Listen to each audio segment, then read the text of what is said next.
Between March 19, 1847 and September 14, 1853, 14 altar boys vanished without a trace from St. Joseph's Catholic Church in rural Westmoreland County, Pennsylvania. Not one body was ever recovered. Not one credible witness came forward. The church records from those 6 years were destroyed in a fire that mysteriously left every other document in the rectory untouched. What makes this case truly chilling isn't just the number of missing children, but the pattern that emerges when you examine the dates, the circumstances, and the systematic way evidence was eliminated. 3 weeks ago, renovation work at the old Sacred Heart Municipal Building uncovered a lead-lined box buried beneath the foundation. Inside were 127 pages of handwritten testimony, sealed church correspondence, and photographs that the Diocese of Pittsburgh had ordered destroyed in 1854. These documents reveal that the disappearances weren't random tragedies or runaways seeking adventure. They were part of something far more calculated, something that transformed a house of God into a hunting ground and turned the community's most trusted figure into their greatest threat. The survivors who broke their 170-year silence describe rituals disguised as prayer, children who returned from private sessions fundamentally changed, and a pattern of psychological manipulation so sophisticated that parents willingly delivered their sons into the hands of a predator. Tonight, you'll hear the complete account that church authorities buried, witness testimony that was sealed under threat of excommunication, and evidence that suggests the horrors at St. Joseph's may have been just one link in a chain of similar incidents spanning decades. Before we descend into the darkness that consumed Sacred Heart, this channel isn't for everyone, only for those brave enough to confront the monsters that hide behind the faces we trust most. If you're ready to join our brotherhood of mystery hunters who dare to uncover the truth that powerful institutions spend fortunes to bury, hit that subscribe button and tell me in the comments what state you're listening from. Few channels have the courage to reveal the stories we're about to explore, and this one will test even the strongest nerves. What happened at St. Joseph's begins with the arrival of a man whose charm was matched only by his hunger, and whose faith was as deep as the graves he would eventually fill. The hills of western Pennsylvania in 1845 were a patchwork of hope and desperation, where Irish immigrants fleeing the potato famine built new lives from the rocky soil and their unshakable faith. Sacred Heart wasn't even a proper town, just a collection of wooden houses clustered around St. Joseph's Catholic Church like children seeking shelter from a storm. The church itself stood on a slight rise overlooking Mill Creek, its grey fieldstone walls and simple bell tower visible for miles across the rolling countryside. The community of 312 souls had scraped together every penny to build their sanctuary, hauling stones from nearby quarries and cutting timber from the surrounding forests. They weren't wealthy. Most men worked the dangerous coal mines that honeyed the hillsides, while others found employment in the steel mills of Pittsburgh, a grueling 2-day journey on horseback. But they were devout, carrying their Catholic faith like armor against the Protestant hostility they faced in their new homeland. When Father Cornelius O'Malley arrived on a rain-soaked Tuesday in October 1845, he seemed like an answer to their prayers. At 38, he possessed the kind of commanding presence that made strong men lower their eyes and mothers instinctively trust him with their children. Standing 6 feet tall with prematurely silver hair and piercing blue eyes, O'Malley spoke with the educated accent of Dublin's seminary, but understood the struggles of working-class immigrants. He had served parishes in Boston and Baltimore, he told them, and carried letters of recommendation from bishops whose names commanded respect throughout Catholic America. The previous priest, elderly Father McKenna, had died suddenly the month before, found collapsed in his garden with no apparent cause, his face peaceful as if he'd simply chosen to step from life into eternity. The parish had been without spiritual guidance for weeks, their requests for a replacement seemingly lost in the bureaucratic maze of the Philadelphia diocese. O'Malley's arrival felt providential, especially when he produced documents bearing the seal of Bishop Francis Kenrick himself, authorizing his assignment to St. Joseph's. Within weeks, O'Malley had transformed the spiritual life of Sacred Heart. His sermons drew families from neighboring settlements, his Latin pronunciation was flawless, and his knowledge of Catholic doctrine seemed encyclopedic.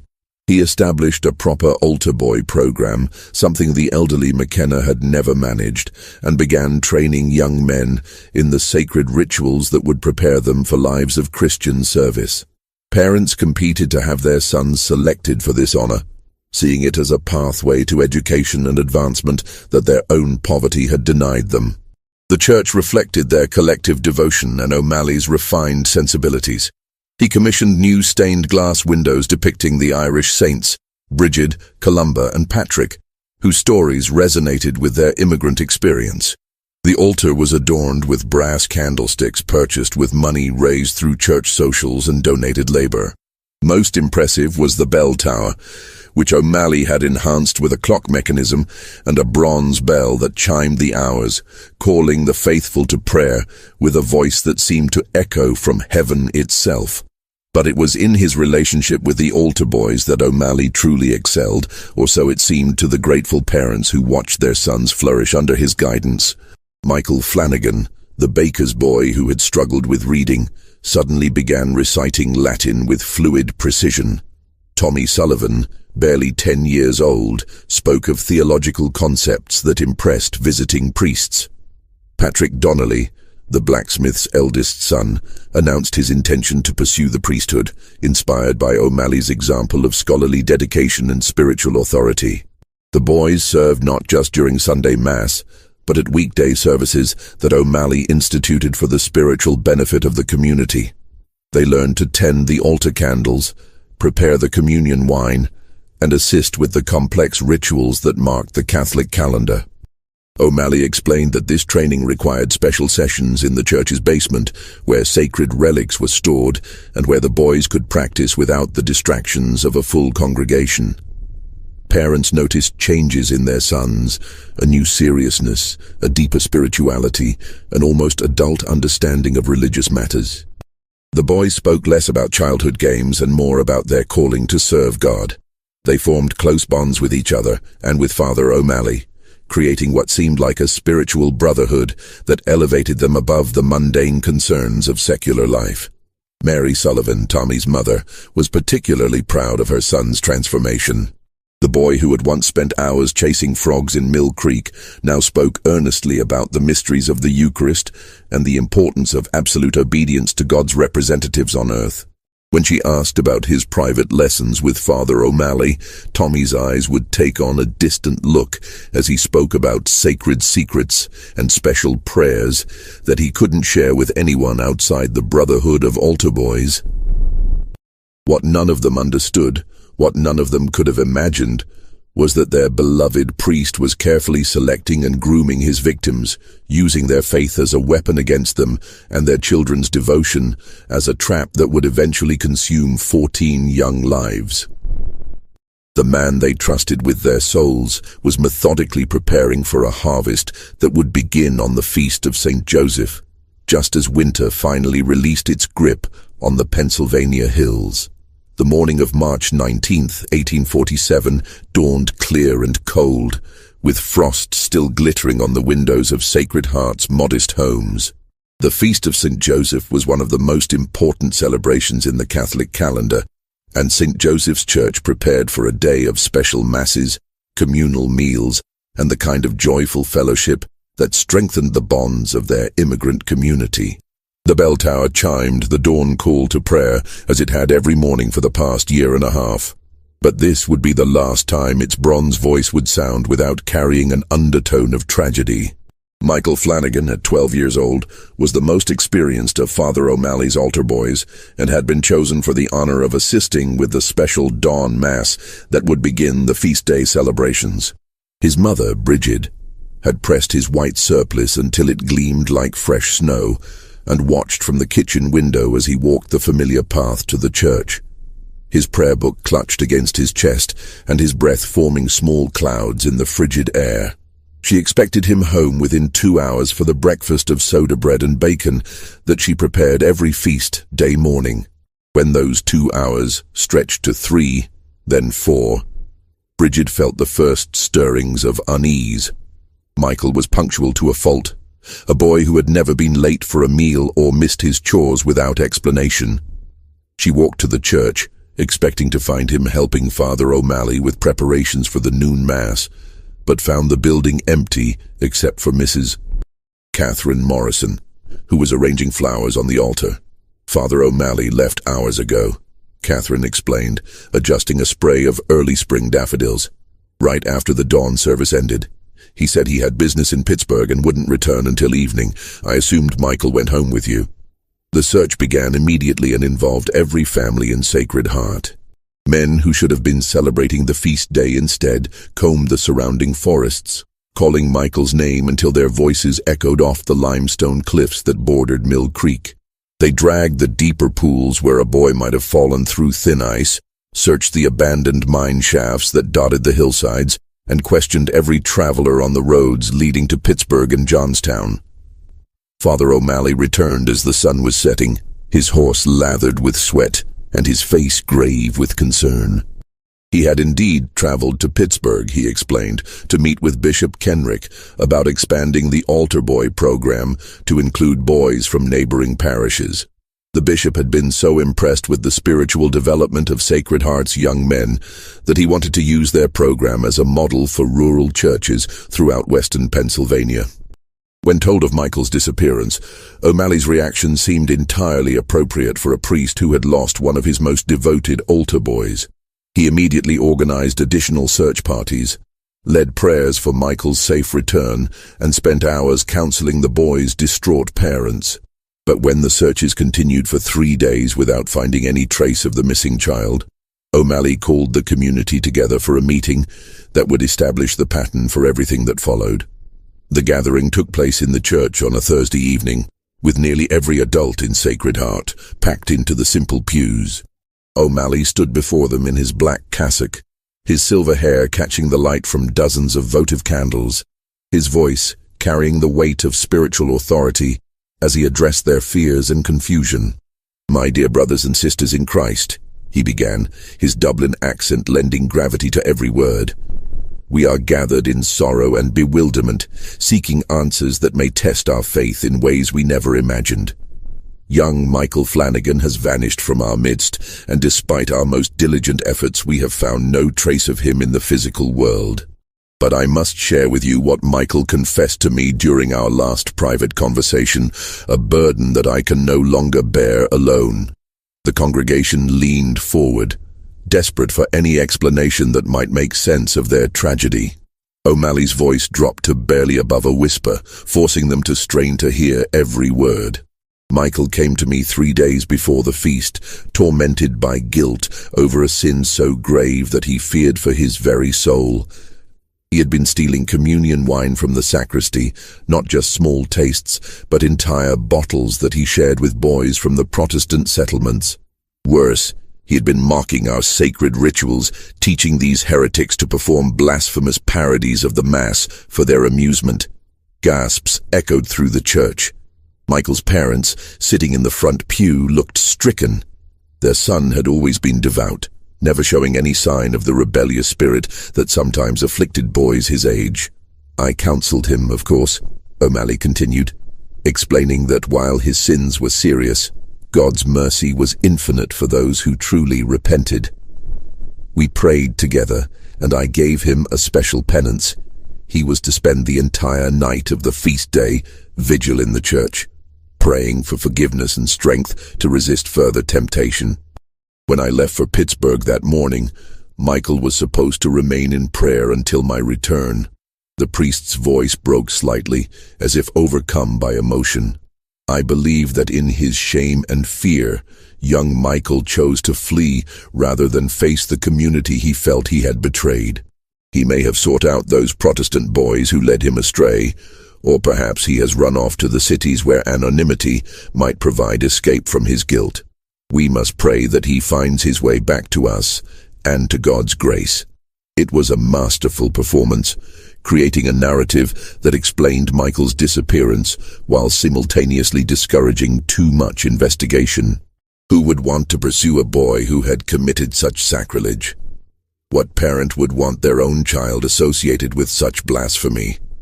The community accepted O'Malley's explanation because the alternative, that their priest might be lying, that something sinister had occurred in their own church, was simply unthinkable. But Margaret O'Brien, who cleaned the church twice weekly and knew every stone of its construction, had noticed details that gnawed at her consciousness like hungry rats. When she arrived to prepare for the feast day mass, she found Michael's prayer book abandoned on the sacristy floor, its leather cover stained with something dark that didn't look like spilled wine. The altar candles had burned down to stubs, their wax pooled in patterns that suggested they had been moved and rearranged multiple times during the night. Most disturbing of all, the door to the church basement, which Father McKenna had always kept locked, claiming the space was too dangerous for regular use, stood slightly ajar.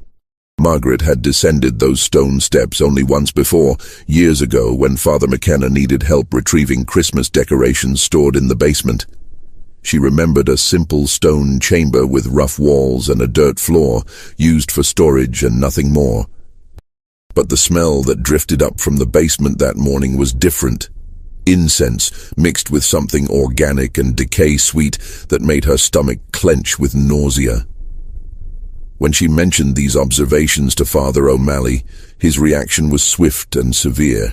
His blue eyes turned cold as winter ice, and his voice carried an authority that seemed to press down on her like a physical weight.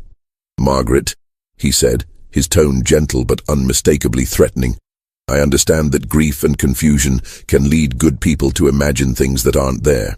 The human mind, when faced with tragedy, often creates explanations to fill the void left by uncertainty. But spreading unfounded speculation about sacred spaces and holy rituals is not just unwise, it's sinful. The church basement contains relics and religious artifacts that require special handling.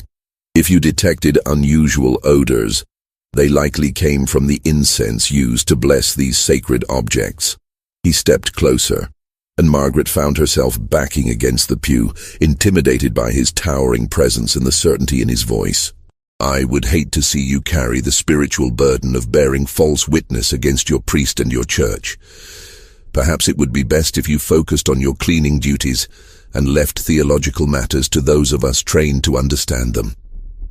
Gossip is the devil's tool, Margaret, and I would not want to see you become his unwitting servant." The rebuke stung worse than a physical slap, and Margaret learned to keep her concerns locked away like dangerous secrets. But she continued to clean the church, and she continued to notice things that didn't align with Father O'Malley's explanations. She began keeping a journal, writing down observations that seemed insignificant individually, but formed a disturbing pattern when viewed together. The search for Michael Flanagan officially ended after 1 week, though his parents continued to hope for his return for months afterward. Father O'Malley established a memorial fund in the boy's name, using donations to purchase new religious texts for the Altar Boy program and expand the training facilities in the church basement. Life in Sacred Heart slowly returned to its normal rhythm of work and worship. But beneath the surface, seeds of doubt had been planted that would eventually grow into a harvest of terror. What none of them realized was that Michael Flanagan had never left St. Joseph's Church. His body lay in a specially prepared chamber beneath the basement floor, along with evidence of rituals that would have shattered their faith and sanity if they had discovered them.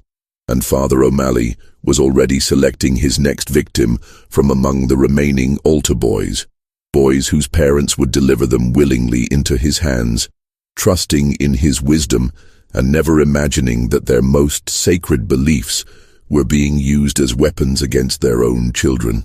The months following Michael Flanagan's disappearance brought subtle but persistent changes to St.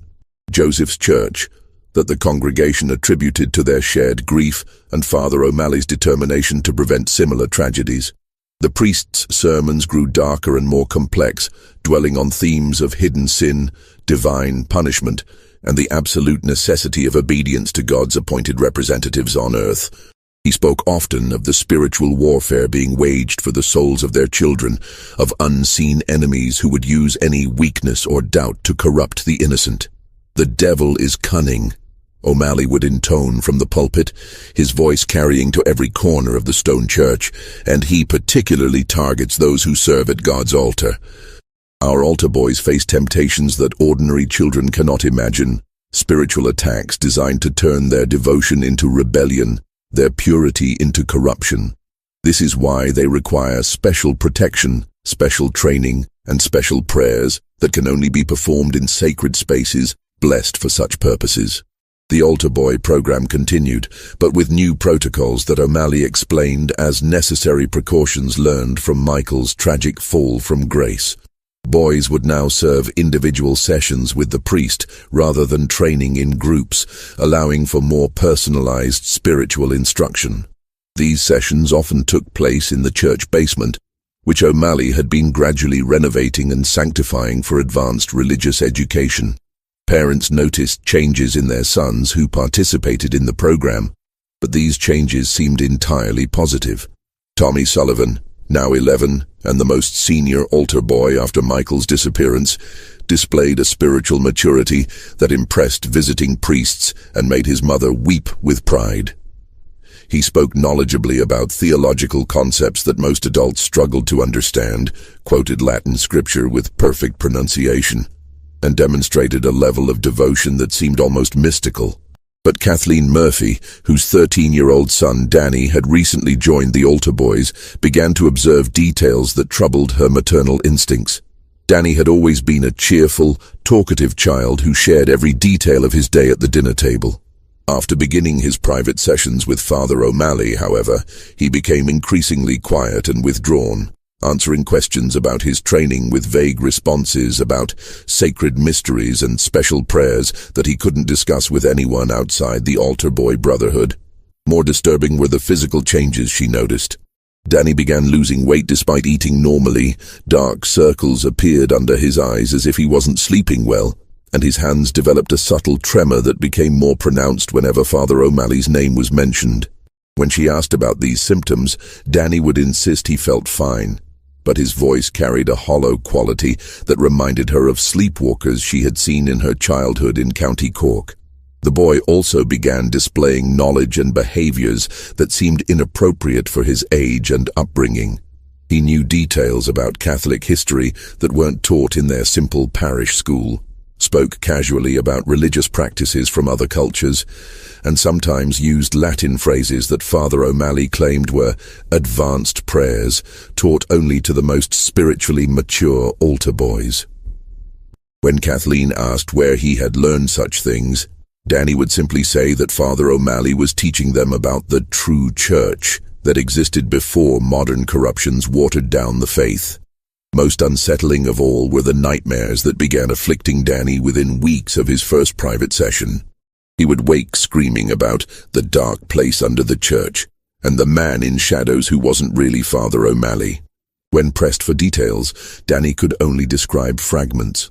Stone chambers lit by candles that burned with different colored flames, voices chanting in languages that hurt to hear, and rituals that left him feeling empty inside, like something important had been taken away. Kathleen's concerns deepened when she noticed that other altar boy families were experiencing similar changes in their sons. Young Timothy Walsh had developed a stutter that appeared only when discussing his church duties.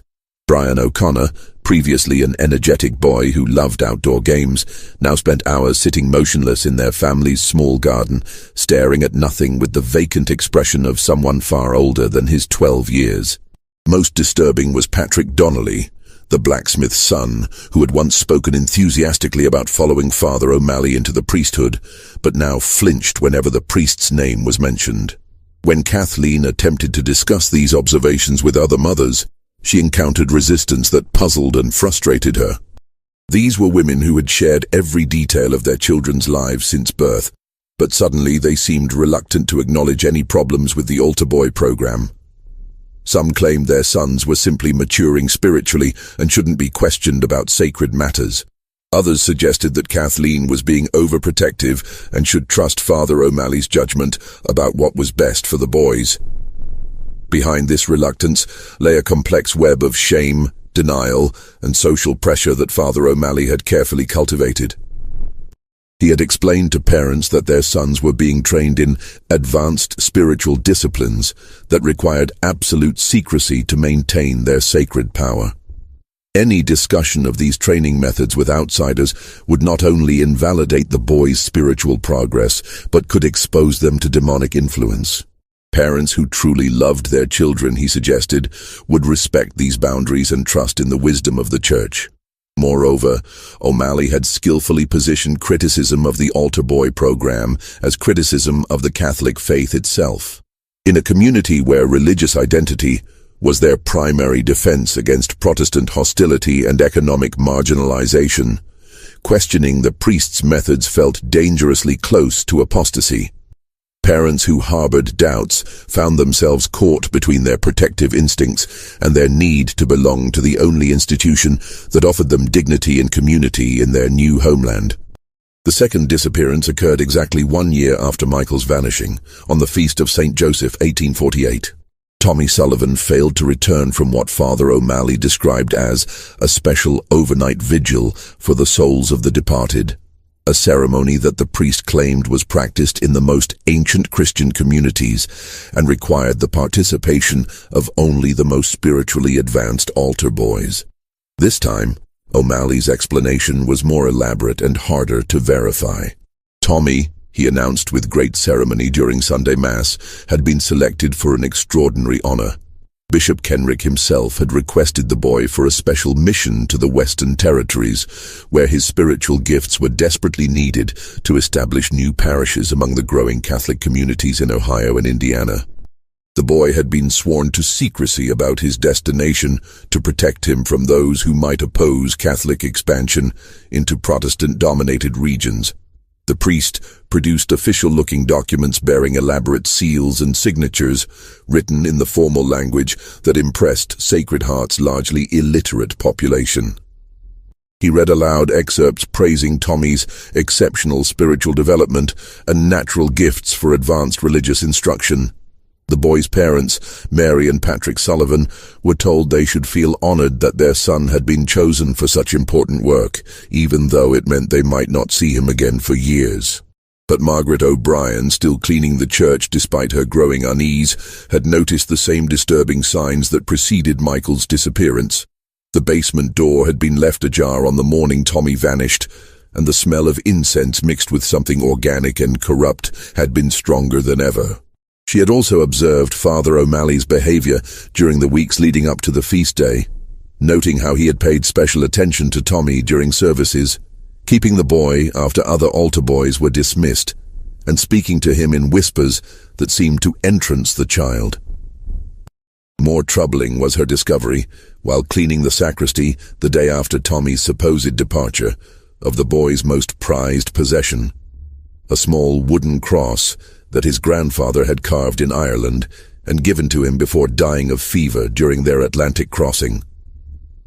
Tommy had worn that cross every day since arriving in America, claiming it protected him from harm and connected him to his Irish heritage. Margaret couldn't imagine the boy willingly leaving it behind, regardless of what honor awaited him in the Western Territories. When she mentioned this discovery to Father O'Malley, his reaction was swift and more threatening than before. He explained that Tommy had deliberately left the cross as a spiritual anchor that would help him maintain his connection to Sacred Heart while serving in distant lands. Any suggestion that the boy hadn't departed willingly was not just wrong, but dangerous. It could undermine the important work being done by the Church and expose the community to persecution by Protestant authorities who opposed Catholic expansion. "Margaret," he said, his voice carrying an undertone of menace that made her skin crawl, "I'm beginning to wonder if your continued questions about matters beyond your understanding represent a spiritual problem that requires attention. Perhaps you should consider confessing these doubts and receiving proper guidance about the sin of bearing false witness against God's work." The threat was clear, and Margaret understood that pursuing her concerns further could result in her being branded as a troublemaker, or worse, having her own faith questioned in a community where religious orthodoxy was essential for social survival. She fell silent, But she continued to watch and document the disturbing patterns that surrounded Father O'Malley's ministry. As 1848 turned to 1849, the priest's influence over Sacred Heart continued to grow. He established new traditions and rituals that he claimed were based on ancient Catholic practices recently approved by the Vatican. These included special midnight masses attended only by altar boys, extended fasting periods that were supposed to enhance spiritual sensitivity, and private confession sessions that could last for hours and left the boys appearing drained and disoriented. The community accepted these innovations because they seemed to produce visible results. The altar boys displayed unprecedented knowledge of Catholic doctrine, demonstrated remarkable devotion during services, and spoke with an adult sophistication about spiritual matters that impressed visitors from other parishes. Several bishops had praised Sacred Heart as a model of rural Catholic education, and there was talk of expanding their methods to churches throughout the region. What none of them understood was that they were witnessing the systematic psychological and spiritual destruction of their children, orchestrated by a predator who had learned to use their deepest beliefs as weapons against them. Father O'Malley wasn't just selecting victims. He was grooming an entire community to deliver those victims willingly, using their faith to blind them to warning signs and their trust to silence their protective instincts. The darkness that had claimed Michael Flanagan and Tommy Sullivan was spreading through Sacred Heart like an infection. And the worst was yet to come. By the winter of 1850, 5 altar boys had vanished from St. Joseph's Church, and even the most faithful parishioners could no longer ignore the pattern that was emerging like a stain spreading through clean cloth. Father O'Malley's explanations had become increasingly elaborate. Boys sent to prestigious seminaries in distant cities, special missions to convert Protestant communities, even claims that the missing children had been blessed with mystical visions calling them to hermetic lives of prayer and solitude, in monastery retreats that maintained strict rules about contact with the outside world. Each disappearance followed the same disturbing sequence: weeks of intensive private sessions with the priest, visible changes in the boy's behavior and physical condition, and finally, a special ceremony or vigil from which the child never returned. The explanations always involved some great honor or divine calling that required absolute secrecy and immediate departure.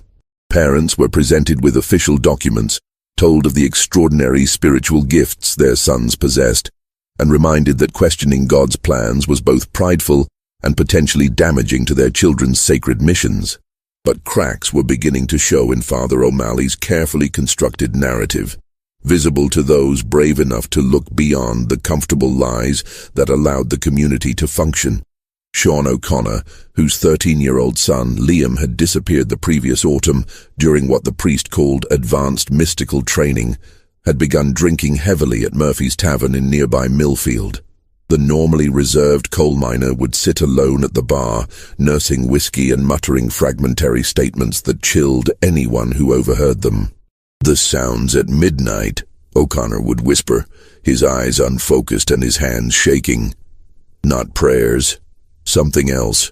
Latin, but wrong somehow. Words that make your teeth ache when you hear them." He spoke of walking past the church late at night and seeing lights moving in the basement windows, shadows that didn't match the number of people who should have been inside. Children's voices, but singing songs no Christian child should know. Songs that sound like they're coming from underground, from deeper than any basement should go. Mary Gallagher, who lived closest to the church and suffered from insomnia that kept her awake during the small hours, had made similar observations. She claimed to have seen figures in white robes moving through the cemetery on moonless nights, carrying bundles toward the old mausoleum that housed the remains of Sacred Heart's founding families. The figures moved wrong, she insisted, with jerky motions like marionettes controlled by invisible strings. And they seemed to glide rather than walk across the uneven ground. Most disturbing of all was her account of the sounds that sometimes drifted from the church during these midnight processions. Children crying, she told her sister in hushed tones, but not like hurt children, like lost children, calling for their mothers from some place far away. And underneath it all, That voice. Father O'Malley's voice, but deeper than it should be, speaking words that made me close my shutters and pray until dawn. These fragmentary reports might have been dismissed as the fantasies of grief-stricken parents and sleep-deprived neighbors, but they began to form a pattern when compared with observations from other sources. James McKenna, nephew of the church's previous priest, had been going through his uncle's papers and discovered a journal that cast new light on Father O'Malley's arrival in Sacred Heart. According to the journal, Father McKenna had grown increasingly suspicious of his replacement during the weeks before his death. The old priest had received a letter from Bishop Kenrick's office announcing O'Malley's assignment, but when he wrote to confirm the appointment, his inquiries went unanswered. More troubling were the references O'Malley made to theological concepts that seemed to combine Catholic doctrine with elements from much older traditions, practices that McKenna couldn't find in any approved church texts. The journal's final entries, written in an increasingly shaky hand, described McKenna's growing fear that something was fundamentally wrong with his replacement. O'Malley had requested access to the church basement and seemed particularly interested in the building's history, asking detailed questions about the stone used in its construction and whether any significant burials had taken place on the property before the church was built. When McKenna had mentioned that the site was rumored to have been a meeting place for German settlers who practiced some form of folk Christianity before the Irish arrival, O'Malley's reaction had been one of intense interest rather than the dismissal such superstitions should have received from an educated priest. "There is something ancient stirring beneath our sacred ground," the journal's final entry read, "something that has been waiting for the right hand to awaken it. I fear I have been too weak to prevent what is coming, and I pray that God will forgive my failure to protect the innocent from the wolf I have allowed into our fold." Father McKenna had died that night, found peacefully in his garden the next morning with no apparent cause of death, and his face bearing an expression that witnesses described as one of profound resignation rather than peace. The breaking point came in March 1851, exactly 4 years after Michael Flanagan's disappearance, when Patrick Donnelly, now 16 and the oldest of the remaining altar boys, approached his father with a story that would shatter the fragile facade of normalcy that Sacred Heart had maintained for so long. Patrick had always been intelligent and perceptive, qualities that had initially made him Father O'Malley's favorite altar boy. But those same qualities had eventually allowed him to see through the priest's carefully constructed deceptions and recognize the true nature of what was happening in the basement of St. Joseph's Church. What he revealed to his father that night, speaking in whispers behind the locked door of their cottage, painted a picture of systematic abuse disguised as religious instruction and predatory behavior, masked as spiritual guidance. The private sessions, Patrick explained, had begun normally enough with additional training in Latin pronunciation and instruction in the more complex aspects of Catholic ritual. But gradually, Father O'Malley had introduced elements that seemed to come from sources outside traditional Catholic practice. The boys were taught ancient prayers in languages that predated Latin, shown symbols that the priest claimed represented the true cross used by the earliest Christian communities, and instructed in breathing techniques that were supposed to enhance their spiritual sensitivity. These sessions took place in chambers beneath the church basement that Patrick swore hadn't existed during Father McKenna's time. The rooms were carved from living rock and decorated with symbols that hurt to look at directly, as if the human eye wasn't designed to process such geometry. Candles burned with flames that cast shadows in the wrong directions, and the air was thick with incense that smelled of flowers and decay in equal measure. Most horrifying of all, Patrick claimed that the missing boys weren't gone. They were still in the church, changed by what Father O'Malley called the true communion. He had seen them during the midnight ceremonies, their eyes reflecting light like animals, and their movements controlled by will other than their own.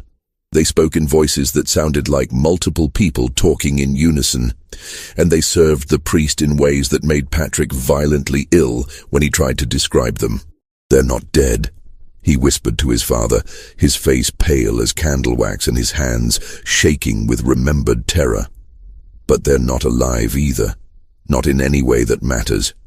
Father O'Malley calls them his eternal altar boys, and he says that someday all of us will join them in service that never ends. He's been preparing me, Da. Special lessons about accepting transformation and embracing the sacred hunger. He says I'm almost ready. James Donnelly, a man whose faith had sustained him through the horrors of the potato famine and the challenges of building a new life in America, found himself facing a choice that would haunt him for the rest of his days. To believe his son meant accepting that their beloved priest was something monstrous, that their church had become a hunting ground, and that the faith they had used to define their identity was being weaponized against their own children. To dismiss Patrick's account meant potentially sacrificing his eldest son to whatever evil had already claimed 5 other boys. The decision he made would divide the community of Sacred Heart and set in motion events that would expose the truth about Father Cornelius O'Malley and reveal that the horrors hidden beneath St. Joseph's Church were far worse than even Patrick's nightmares had suggested. The confrontation that would tear Sacred Heart apart began not with violence or accusation, but with 3 fathers sitting around James Donnelly's kitchen table on a cold February night in 1851, sharing whiskey and gathering courage for what they all knew might be the most dangerous decision of their lives. Sean O'Connor sat hunched over his glass, his coal-stained hands trembling slightly as he spoke about the sounds that haunted his nights.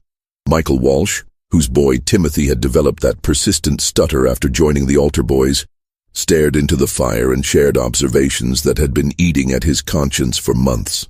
And James himself revealed his son Patrick's terrifying account of what really happened during those private sessions in the church basement.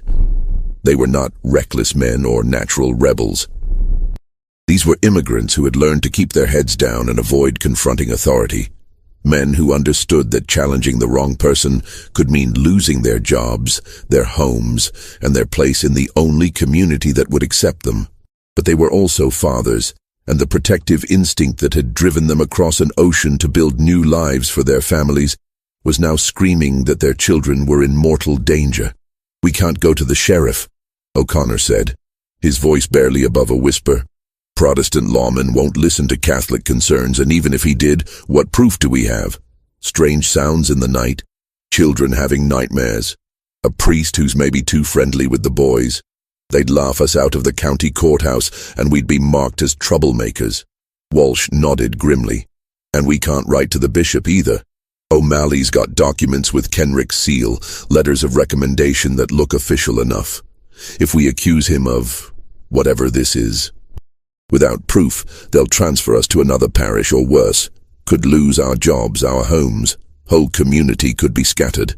James Donnelly took a long pull from his whiskey glass and felt the burn in his throat match the fire of determination building in his chest. "Then we get proof," he said simply. "We find out what's really happening in that basement, and we document it. Whatever O'Malley is doing to our boys, we expose it." The plan they devised was simple, but terrifying in its implications. They would conduct surveillance of the church during the nights when Patrick reported that the special ceremonies took place, gathering evidence of any inappropriate activities. If they found proof of abuse or misconduct, they would present it to church authorities in Pittsburgh, along with testimony from their sons. If they found nothing, they would accept that their fears were unfounded and submit to whatever consequences their suspicions had earned them. But as they made their preparations over the following weeks, collecting oil lamps, checking the loading of Sean's old hunting rifle, and coordinating their schedules to ensure all 3 could participate, they began to uncover additional evidence that their worst fears might not be paranoid delusions after all. Timothy Walsh's medical condition, for instance, proved to be more serious than a simple childhood stutter. The family doctor, an elderly German immigrant named Klaus Brennan, who served the scattered Catholic communities throughout the region, had examined the boy and found symptoms that puzzled his considerable experience. Timothy's reflexes were abnormally slow, his pupils often dilated even in bright light. and his body temperature ran consistently lower than normal, conditions that Dr. Brennan associated with certain types of poisoning or prolonged exposure to toxic substances.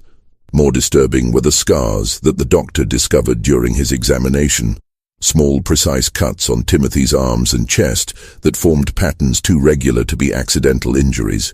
When questioned about these marks, the boy claimed they were sacred symbols that Father O'Malley had carved during blessing ceremonies to protect him from demonic influence. The cuts were healing cleanly and showed no signs of infection, suggesting they had been made with sterilized instruments by someone with medical knowledge. Patrick Donnelly's condition was even more alarming. His father had noticed that the boy often seemed to be listening to voices that no one else could hear, turning his head toward empty spaces and responding to questions that hadn't been asked. When pressed about this behavior, Patrick explained that Father O'Malley had taught him to hear the voices of the saints, who provided guidance for those spiritually advanced enough to receive their communications. But the voices weren't always benevolent, Patrick admitted during one of his more lucid moments. Sometimes they whispered about the hunger that lives beneath and the price that must be paid for true communion. They told him about the other altar boys, describing where they had gone and what they had become in service to something that the voices called the Ancient Shepherd, a being that predated Christ, but had learned to wear Christian symbols like a wolf wearing sheep's clothing. Just when we thought we had seen it all, the horror in Sacred Heart intensifies. If this story is giving you chills, share this video with a friend who loves dark mysteries, hit that like button to support our content, and don't forget to subscribe to never miss stories like this. Let's discover together what happens next in the nightmare that consumed St. Joseph's Church. The night of March 15th, 1851, 4 days before the anniversary of Michael Flanagan's disappearance, the three fathers positioned themselves in the woods surrounding St. Joseph's Church, armed with weapons, witnesses, and a terrible determination to learn the truth about what had been happening to their children. What they discovered in the hours that followed would challenge everything they thought they knew about good and evil, faith and corruption, and the lengths to which a predator would go to satisfy hungers that normal human beings couldn't even imagine. Sean O'Connor took position behind the mausoleum in the church cemetery, where he could observe the main entrance and any movement between the church and the surrounding buildings. Michael Walsh concealed himself near the bell tower, with a clear view of the basement windows that Patrick claimed were sometimes illuminated during the midnight ceremonies. James Donnelly, carrying his son's detailed description of the basement layout, planned to approach the church directly and attempt to observe whatever activities might be taking place in the chambers below. The first 3 hours passed in silence, with only the normal sounds of a rural night and the distant howling of wolves in the surrounding forest. The men began to wonder if their fears had been groundless, if they were chasing shadows created by grief and suspicion, rather than confronting a real threat to their children. But at approximately 2 o'clock in the morning, lights appeared in the basement windows of St. Joseph's Church, and the sounds that drifted across the cemetery made their blood run cold. It began as chanting, but not in any Latin that their years of Catholic worship had taught them to recognize. The words seemed to twist in the air, creating harmonics that made their teeth ache and their vision blur. Underneath the vocal sounds was a rhythmic beating, like a drum, but with an organic quality that suggested something other than animal hide was being struck. And threading through it all was a high, sweet sound that took them several minutes to identify as children's voices, singing in perfect unison words that no Christian child should know. Michael Walsh, positioned closest to the basement windows, reported later that the lights visible through the glass weren't the steady glow of oil lamps or candles, but flickering illumination that changed color as he watched. Sometimes the warm yellow of normal flame, sometimes the cold blue-white of winter lightning, and occasionally a deep red that reminded him of blood viewed through colored glass. But it was James Donnelly who witnessed the most disturbing events of that night. Approaching the church from the side where Patrick had shown him a basement entrance that was usually locked, he found the door standing slightly ajar and warm air flowing from the opening despite the February cold. The smells that emerged from that portal were a mixture of incense, burning wax, and something organic that reminded him of the charnel house, where pigs were slaughtered during the autumn harvest. Gathering his courage, James descended the stone steps that led into the basement of St.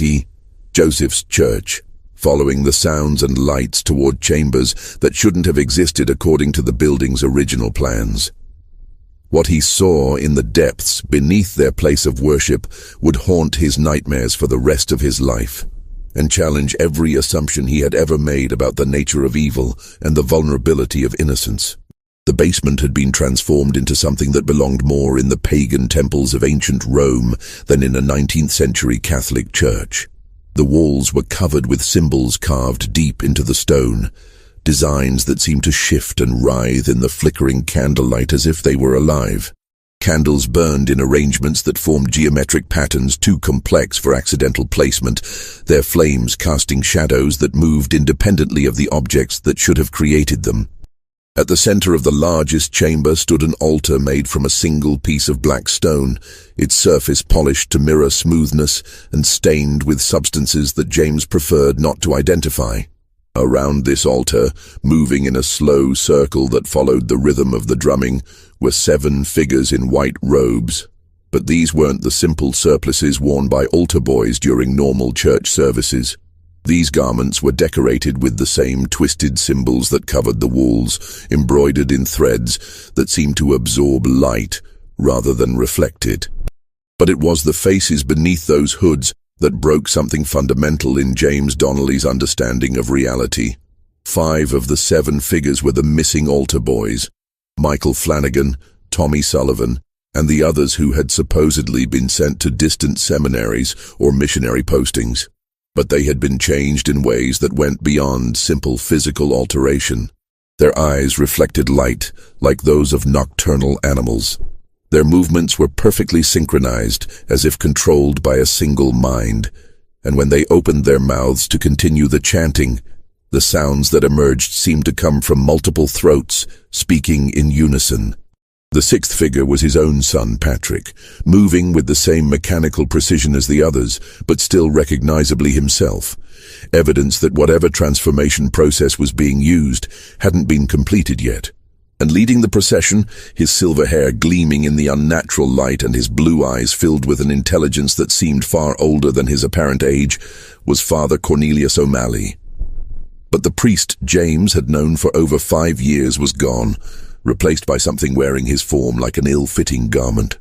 The man conducting this obscene ceremony moved with fluid grace that seemed to defy the normal limitations of human anatomy, spoke in voices that layered upon themselves to create harmonies no single throat could produce, and radiated an authority that felt like a physical presence pressing down on everything in the chamber. As James watched in paralyzed horror, the ceremony reached some kind of crescendo. O'Malley raised his hands above the black altar, speaking words in a language that predated Latin by centuries, and the changed altar boys began to sing in voices that seemed to come from underground, from depths that extended far beyond the basement of any church. The sound was beautiful and terrible simultaneously, a choir of innocence corrupted and transformed into something that served hungers too ancient and alien for human comprehension. The moment was broken when James, overcome by the magnitude of what he was witnessing, stumbled backward and knocked over a ceremonial candle. The sound echoed through the stone chamber like a gunshot, and 7 pairs of eyes turned toward his hiding place with predatory focus. For a heartbeat that seemed to last an eternity, James Donnelly stared into the faces of children he had known since birth, and saw nothing recognizable looking back at him. Then Father O'Malley spoke a single word in that ancient language, and the transformed altar boys began moving toward James with movements that flowed like water but struck the stone floor with sounds like breaking bone. James turned and ran, his survival instincts overriding the protective urges that had brought him to this place, and behind him he could hear the pursuit. Not footsteps, but something that scraped and whispered across the basement floor like wind through a graveyard. He reached the outside air just as Sean O'Connor and Michael Walsh came running from their own positions. their faces pale with terror and their voices babbling about things they had seen moving in the cemetery that shouldn't exist in a world governed by natural law. The three men fled into the forest without speaking, running until their lungs burned and their legs gave out. And only when the sun began to rise did they dare to stop and try to make sense of what they had witnessed. The confrontation that would expose the truth about Father Cornelius O'Malley began 3 days later, when Bishop Francis Kenrick arrived in Sacred Heart with a retinue of church investigators and a wagon full of documents that would shatter everything the community thought they knew about their beloved priest. The bishop's visit wasn't a response to the father's reports. None of them had found the courage to approach church authorities with accounts that sounded like the ravings of madmen. Instead, Kenrick had come in response to inquiries from other parishes about missing altar boys and disturbing reports from communities where O'Malley had previously served. The investigation that followed would reveal that the man who had claimed the identity of Father Cornelius O'Malley was responsible for disappearances spanning nearly 2 decades and covering hundreds of miles. The real Cornelius O'Malley had indeed died in a seminary fire in Dublin in 1832. But his identity had been assumed by someone whose true name appeared in no official records, and whose history stretched back through a series of assumed identities to origins that church investigators could never definitively establish. Bishop Kenrick, a man whose ecclesiastical career had included dealing with some of the Catholic Church's darkest secrets, had begun tracking the pattern after receiving reports from parishes in Boston, Baltimore, and Philadelphia about altar boys who had vanished during periods when their congregations were served by visiting priests bearing impeccable credentials and impressive letters of recommendation. The reports shared disturbing similarities. Boys who disappeared during religious ceremonies, communities that were reluctant to investigate too deeply, and priests who moved on to new assignments before questions could be raised. What made the case particularly troubling was the sophistication of the deception involved. The false documents weren't crude forgeries, but masterful recreations that required access to official seals, detailed knowledge of church hierarchy, and connections that suggested the impostor had inside information about Catholic administration. Moreover, the theological knowledge displayed by the false priests was genuine and extensive, indicating someone who had received legitimate religious education before turning to darker purposes. The confrontation at St. Joseph's Church took place on March 19, 1851. Exactly 4 years after Michael Flanagan's disappearance, and during what church records would later reveal was planned to be the completion of O'Malley's Great Working, a ceremony that would have given him permanent control over Sacred Heart and its population. Bishop Kenrick, accompanied by 2 other priests and armed with both ecclesiastical authority and legal warrants, arrived at the church during what they expected to be normal morning services. What they found instead was a community in the grip of something that went beyond simple religious devotion. The congregation sat in perfect silence, their faces bearing the same vacant expression that James Donnelly had noticed in his son Patrick. Father O'Malley conducted the service with theatrical precision, but the Latin words he spoke weren't from any approved Catholic liturgy. The responses from the congregation came in unison, as if the entire community had been rehearsing the same script, and their voices carried harmonics that made the visiting bishops feel physically ill. But it was the altar boys who provided the most damning evidence of what had been happening at St. Joseph's. 7 children served the false priest with mechanical precision, their movements perfectly synchronized, and their faces bearing expressions of rapturous devotion that no human child should possess. When Bishop Kenrick called for them to approach so he could speak with them privately, they moved as a unit, turning their heads toward him with predatory focus that reminded him of wolves evaluating prey. The boys spoke in unison when questioned, their voices layering to create harmonies that shouldn't be possible from individual human throats.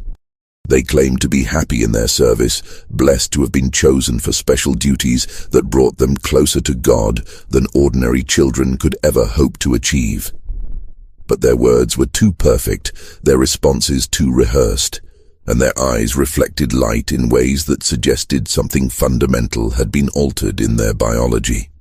When Bishop Kenrick demanded to inspect the church basement, O'Malley's carefully maintained facade finally cracked. The man who had spent years projecting an image of scholarly piety and humble service suddenly radiated an authority that felt ancient and hostile. His blue eyes turned black as winter nights, his voice dropped to registers that seemed to come from underground, and he spoke words in languages that predated Christianity by millennia. "You have no authority here," O'Malley declared, his form seeming to grow larger and more imposing despite not actually changing height. "This ground was consecrated to powers older than your carpenter god, blessed by rituals that your church stole and corrupted for its own weak purposes. These children belong to me by right of conquest, and I will not surrender them to priests too frightened to embrace the true nature of divine hunger." The battle that followed lasted only minutes but felt like hours to the witnesses who survived to describe it. O'Malley revealed abilities that no human being should possess, speaking in multiple voices simultaneously and moving with speed that left afterimages in the air. The altar boys formed a protective circle around him, their synchronized movements creating patterns that hurt to watch directly and generated sounds that shattered several windows in the church. But Bishop Kenrick had come prepared for more than just a theological dispute. The documents he carried included not only evidence of O'Malley's false identity, but also detailed instructions for dealing with entities that had learned to wear human form while serving inhuman purposes.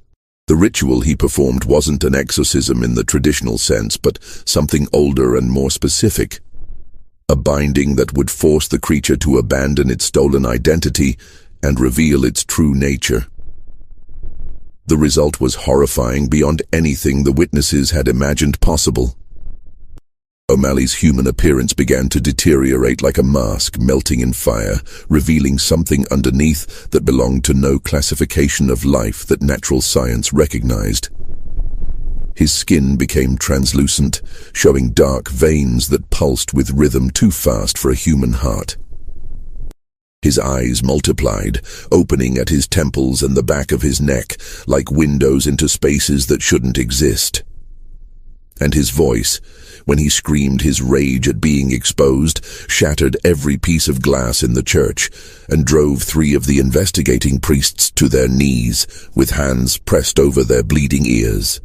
But the most devastating moment came when the binding ritual reached its climax, and the spell that had transformed the altar boys was broken.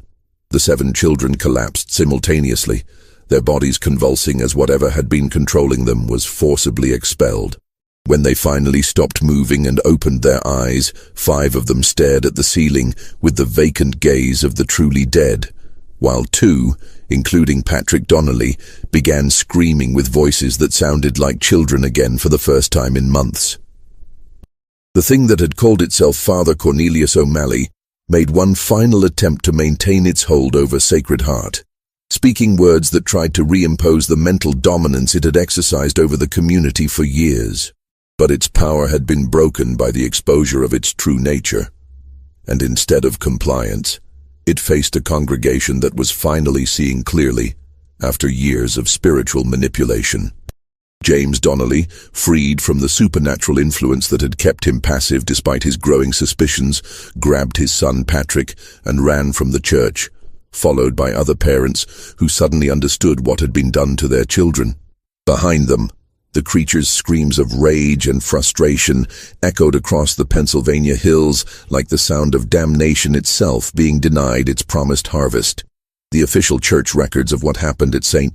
Joseph's Church on March 19, 1851, was sealed by order of the Vatican and wouldn't be opened for examination until 1998, when changing attitudes toward institutional transparency forced the Catholic hierarchy to acknowledge some of its darkest secrets. The documents revealed that the case of the false Father O'Malley was part of a pattern that church investigators had been tracking for decades. Entities of unknown origin that had learned to infiltrate religious communities by assuming the identities of legitimate clergy. Bishop Kenrick's final report, written in the careful language of ecclesiastical diplomacy, described the perpetrator as a malevolent intelligence of non-human origin that had developed sophisticated methods for exploiting the trust and faith of isolated Catholic communities.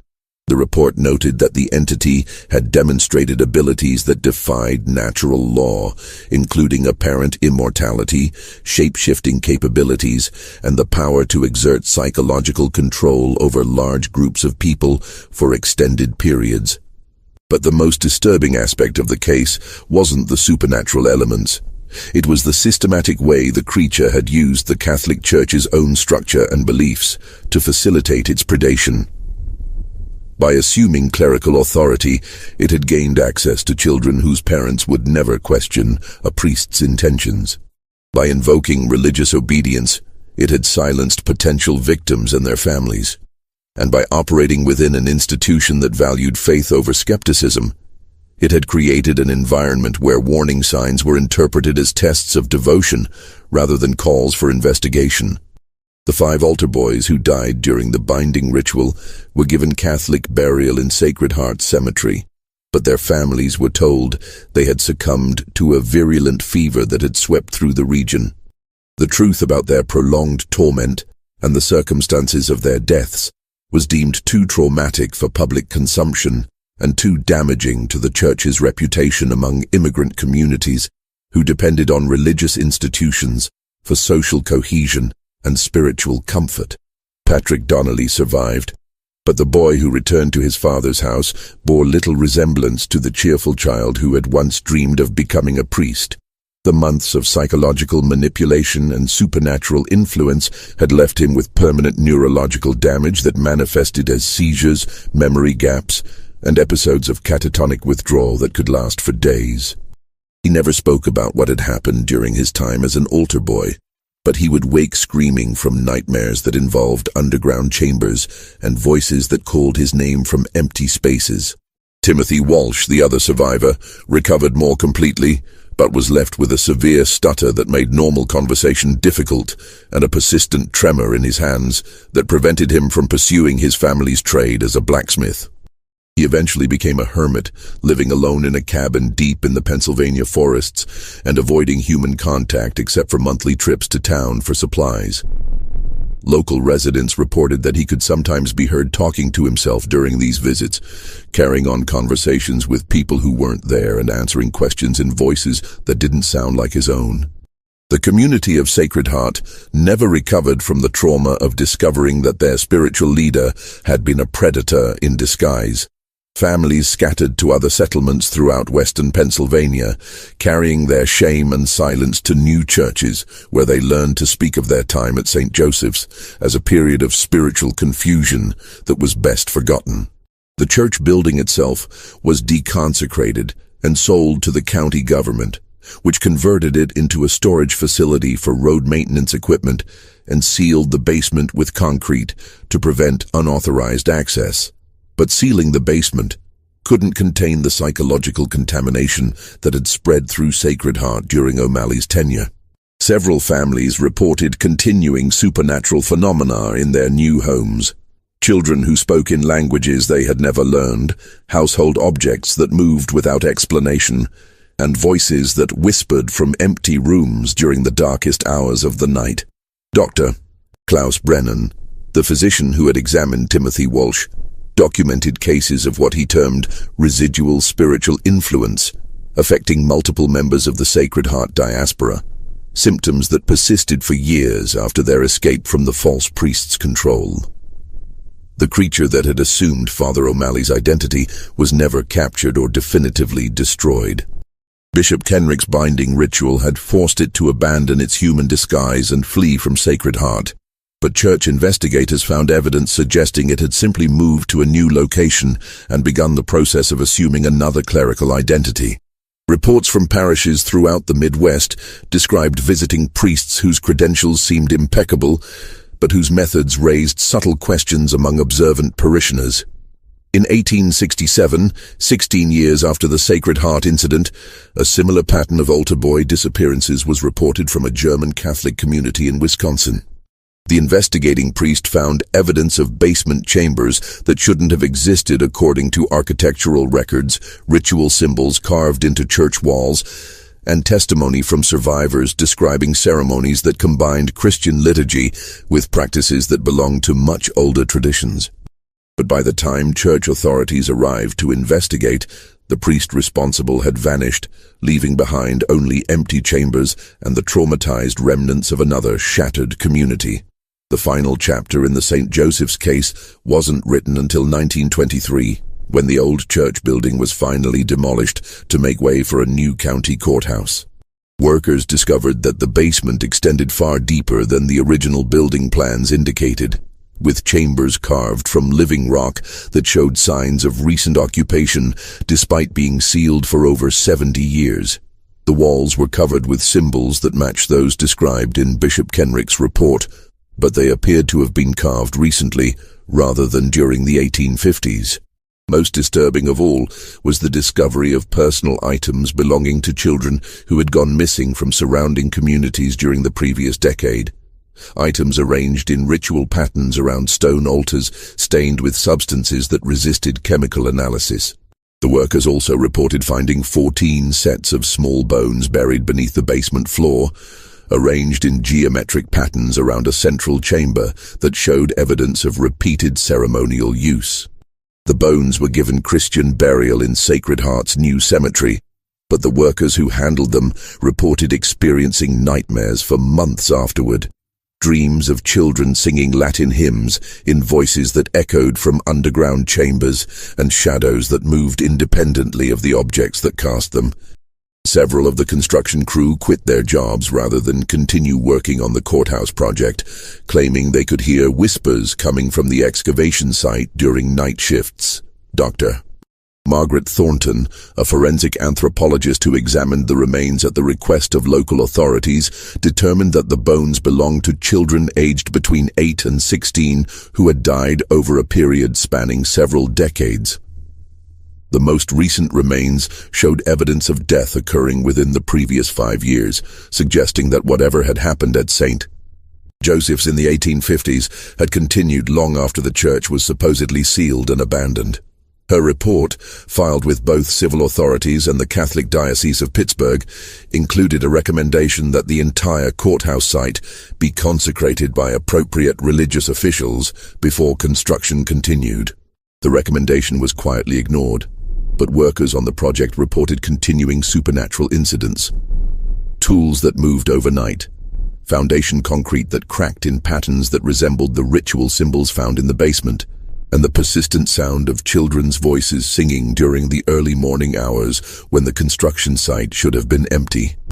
The courthouse was completed in 1924 and served the county government for nearly 8 decades, but employees reported a higher than average rate of psychological problems, mysterious illnesses, and job turnover throughout its operational history. The building was finally abandoned in 2003 after a series of structural problems that engineers couldn't explain, and it remained empty until the renovation project that uncovered the lead-lined box containing Bishop Kenrick's sealed documents. This mystery shows us that evil can wear the most trusted faces, that predators can hide behind the very institutions we depend on for protection and guidance. The 14 altar boys of St. Joseph's were betrayed not just by a monster in human form, but by a system that valued faith over skepticism and institutional reputation over the safety of children. Their story reminds us that true vigilance requires the courage to question authority when our protective instincts tell us something is wrong, even when that questioning challenges the foundations of our beliefs. What do you think of this story? Do you believe the entity that called itself Father O'Malley found new communities to prey upon? Or was it finally stopped by forces beyond human understanding? Have you ever encountered situations where trusted authority figures demanded unquestioning obedience that made you uncomfortable? Leave your thoughts in the comments below. If you enjoyed this tale and want more horror stories that reveal the dark secrets hidden in America's religious history, subscribe, hit that notification bell, and share with someone who loves mysteries that chill the soul. See you in the next video, where we'll uncover another buried truth that powerful institutions hoped would never see the light of day.